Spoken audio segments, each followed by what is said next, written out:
বেনিয়মী নিয়ম সরবেরিয়ায় কেন বলছি জানেন? কারণ এই যে তৃণমূল নেতা শেখ শাহজাহান মস্তানি সেলামি দাবি করতেন, সরবেরিয়া ত্রাস এই শেখ শাহজাহান মস্তানির সেলামি দাবি করতেন। অর্থাৎ তিনি এই যে বিপুল সম্পত্তি সামনে আসছে তার পিছনে ধমকে চমকে সেই সম্পত্তি ছিনিয়ে নেওয়ার অভিযোগ রয়েছে এই শেখ শাহজাহানের বিরুদ্ধে। সরাসরি চলে যাব, জিয়াউল আলম রয়েছে আমার সঙ্গে, জিয়াউলের সঙ্গে কথা বলবো। জিয়াউল, শেখ শাহজাহান একাধিক যে চাঞ্চল্যকর তথ্য উঠে আসছে, এবার তিনি সেলামির মানে মস্তানির সেলামিও দাবি করতেন, এবং শুধু তাই নয়, তার যে সম্পত্তি ধমকে চমকে সম্পত্তি নেওয়ার অভিযোগও তার বিরুদ্ধে রয়েছে।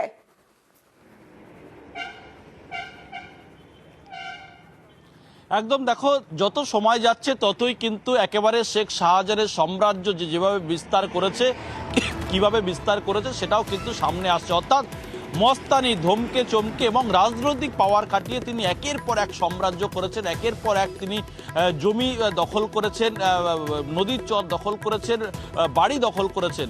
ফলে একেবারে রাজবাড়ি যে এলাকা রয়েছে সন্দেশখালীর যে সরবেরিয়া এলাকায় রাজবাড়ি, সেখানে দেখা গেছে যে সরকারি সম্পত্তি, অর্থাৎ যে গরিব মানুষের পাট্টা দেওয়া হতো রাজ্য সরকারের পক্ষ থেকে, যে পাট্টা দেওয়া হতো সেই পাট্টাও তার নজরে পড়েছে।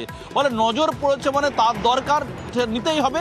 ফলে গরিব মানুষের পাট্টা দেওয়া জমিও সেটিও কিন্তু কেড়ে নিয়েছে শুধুমাত্র রাজনৈতিক পাওয়ার দেখিয়ে, ভয় দেখিয়ে, হুমকি দিয়ে। প্রায় 35-40 বিঘা সম্পত্তি জমি রয়েছে, সেই জমি কিন্তু একেবারে রাজবেড়িয়া একেবারে যে বাসন্তী হাইওয়ে রাস্তার ধারে, সেখানে কিন্তু 35-40 বিঘা জমি, সেই জমি কিন্তু গরিব মানুষের জমি, সরকারের পাট্টা দেওয়া জমি, সেই জমি দখল করেছেন শুধুমাত্র রাজনৈতিক প্রতিপত্ত এবং ভয় দেখিয়ে, মানুষকে ভয় দেখিয়ে। ফলে যে সমস্ত সাধারণ মানুষের কাছ থেকে জমি, পাট্টা দেওয়া জমি, রাজ্য সরকারের পাট্টা দেওয়া জমি দখল করেছেন, ফলে তারা মুখ খুলতে ভয় পেয়েছে। তার কারণ তারা বারংবার প্রশাসনের কাছে গেছে, বারংবার জানিয়েছেন প্রশাসনকে জানে কি হবে, কারণ এই রকম রাজনৈতিক প্রতিপত্তি, এত সম্পত্তি, আর এভাবেই সরকারি পাট্টা দেওয়া জমিও তিনি সাধারণ গরিব মানুষের কাছে ছিনিয়ে নিতেন এই শেখ শাহজাহান। এই জমিগুলো চাষের জমি ছিল, চাষের জমি এখন ওর ভাইয়ের নামে হয়ে গেছে। ধান চাষ হতো, এখানে প্রায় 30-40 বিঘে হবে। এই যে এই জমি এইসব ঘের দেওয়া রয়েছে, এইসব ঘের সেইখান থেকে ঘের জোর করে, এখন ওই জোর করে হোক আর যাই হোক, মোটামুটি ওরা ঘের দিয়ে নিয়েছে। কেউ কিছু বলতে পারে না, প্রধান মেম্বার সব উনি। বিঘের পর বিঘা জমি দখল করেছে। হ্যাঁ, সেটা আছে না, আমাদের মুখ দিতে পারবো না। বাড়ি এসে টর্চার করতে পারে, মারধর করতে পারে। টর্চার করেছে না? এর আগে তো বিভিন্ন লোক টর্চার করেছে, সেই ভয়ে আমরাও কিছু বলি না। লটারি বিক্রি করলে একটা মাসে 1000 হোক 1200 হোক একটা টাকা কাউন্টারে দিতে হয়। সেই কাউন্টারওয়ালার কাছে আমরা কৈফিয়ত করলে বলে যে ওই সাধারণ ভাইয়ের দিতে হবে মোস্তানি সালামি না দিলে টেকানের টিকিট বিক্রি করা যাবে না। মাসে হিসাব করলে একটা টেবিল থেকে পড়ে যায় 1000 থেকে 1200 টাকা করে। তা সব মিলিয়ে অন্তত 70-80টা হবে। না দিলে ওই সব ছেলেপুলে পাঠিয়ে দেয়, দিয়ে টেবিল ভাঙচুর করে, বন্ধ করে, চলো ভাই ডেকেছে, এরকম করে একটা হুমকি দেয়। ভাই বলতে শাহজাহান শেখ। ধমকে চমকে ভয় দেখিয়ে একের পর এক সম্পত্তি নিজের কবজায় নিয়েছে এই শেখ শাহজাহান। সরবেরিয়ায় শাহজাহানের বিপুল সম্পত্তি, দেখুন, প্রাসাদোপম বাড়ি, এবং একটা বাড়ি নয়, তিনটে বাড়ি শাহজাহানের। যে ছবি, প্রথম বাড়ির ছবি, তালাবন্ধ যে ছবি দেখছেন, শাহজাহানের প্রথম বাড়ির ছবি আপনাদের দেখাচ্ছি। সরবেরিয়াতে প্রাসাদোপম বাড়ি, 3টে বাড়ি, পুকুর, একাধিক সম্পত্তি, শাহজাহানের বিপুল সম্পত্তি।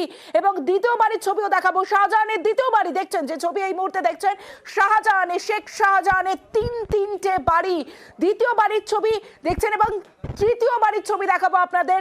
গতকালকে যে বাড়িতে ইডি তল্লাশি অভিযানে যায় এবং সেখানেই তুলকালাম পরিস্থিতির সৃষ্টি হয়, যেখানে ইডি আধিকারিকরা তারা আক্রান্ত হয় সংবাদ মাধ্যম, সেই তিনটে বাড়ির ছবি আপনাদের দেখাচ্ছি। শাহজাহানের প্রথম বাড়ি, দ্বিতীয় বাড়ি এবং তৃতীয় বাড়ি, যেখানে গতকালকে ইডি আধিকারিকরা যায়। অর্থাৎ এই সরবেরিয়ায় শাহজাহানের বিপুল সম্পত্তি।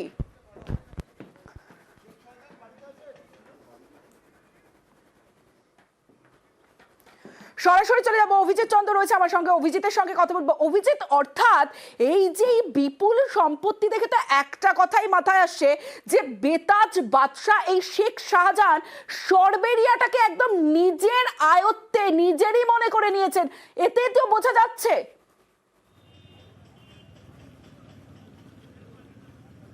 তমশ্রী, গোটা সরবেরিয়া গত কয়েক বছরে ধীরে ধীরে ধীরে এবং এখন গোটা সরবেরিয়ায় শেখ শাহজাহানের সম্পত্তি, বাকি মানুষজন পুতুল। কারণ শেখ শাহজাহানের বাড়ি দেখলেই বোঝা যায়, 3 মহলা বাড়ি, তিনটে বাড়ি, বিশাল পুকুর, রাজহাঁস চড়ছে, তাতে হাঁস মুরগির হ্যাচারি রয়েছে, পোলট্রি ফার্ম রয়েছে। আর সেখানেই শেষ নয়, 3টে বিশাল বিশাল বাড়ি, এয়ার কন্ডিশন মেশিন, ভেতরে সমস্ত আধুনিক যন্ত্রপাতি রয়েছে। আর তার সঙ্গে পেছনে পরিচারকদের জন্য আলাদা বাড়ি, তার সঙ্গে মালি বা বাগান পরিচর্যাকারীদের জন্য আলাদা বাড়ি। এক এলাহি ব্যবস্থা। সেই মুঘল আমলে সম্রাট শাহজাহান ছিল, প্রায় সেরকমই এই শেখ শাহজাহানের সম্পত্তি। আর এখানেই শেষ নয়, তার এছাড়াও আরও প্রচুর সম্পত্তি রয়েছে, ফার্ম হাউস রয়েছে, রিসর্ট রয়েছে, কি নেই। 100 বিঘা জমির ওপর তার ফার্ম হাউস রয়েছে, যার ভেতরে সুইমিং পুল পর্যন্ত রয়েছে। এত প্রত্যন্ত অঞ্চল, সন্দেশখালী ধামাখালির মতন এইরকম একটা প্রত্যন্ত অঞ্চলের একজন জেলা পরিষদের কর্মাধ্যক্ষ, মৎস্য ও প্রাণী সম্পদ বিভাগের কর্মাধ্যক্ষ, তার এতখানি সম্পত্তি কি করে হয়? কিসের ব্যবসা, কি ইনকাম? এই প্রশ্ন তো উঠতেই থাকবে। কেন শেখ শাহজাহান এত সম্পত্তির অধিকারী হয়ে উঠল? কিভাবে আঙুল ফুলে কলা গাছ হয়ে গেল? সেই প্রশ্ন স্বভাবতই উঠতে শুরু করেছে। এবং গতকাল যে ঘটনা ঘটেছে, যে ভয়াবহ ঘটনা ঘটেছিল, সেই ঘটনার পরই প্রকাশ্যে আসতে শুরু করেছে শেখ শাহজাহানের এই বিপুল সম্পত্তি। বিভিন্ন জায়গাতে তার নামে মার্কেট কমপ্লেক্স, তার নামে শপিং মল। কিভাবে হয় এই সম্পত্তি?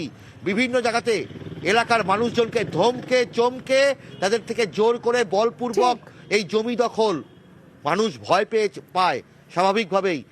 এবং সেই কারণে বোঝাই যাচ্ছে যে পুরো সরবেরিয়াটা নিজের কবজা, এবং শুধুমাত্র যে ধমকে চমকে মানুষের থেকে সরকারি জমি নিয়েছেন তা না, সরকারি জিনিসপত্র, সরকারি ত্রিপল সেটাও তার বাড়িতে। এবং তার গ্যারেজে যে ছবি আমরা দেখাচ্ছি, শাহজাহানের গ্যারেজে ত্রাণের ত্রিপলের ছাউনি, এবং যে ছবি আমরা দেখাচ্ছি ডাই করা ত্রিপল রয়েছে তার বাড়িতে।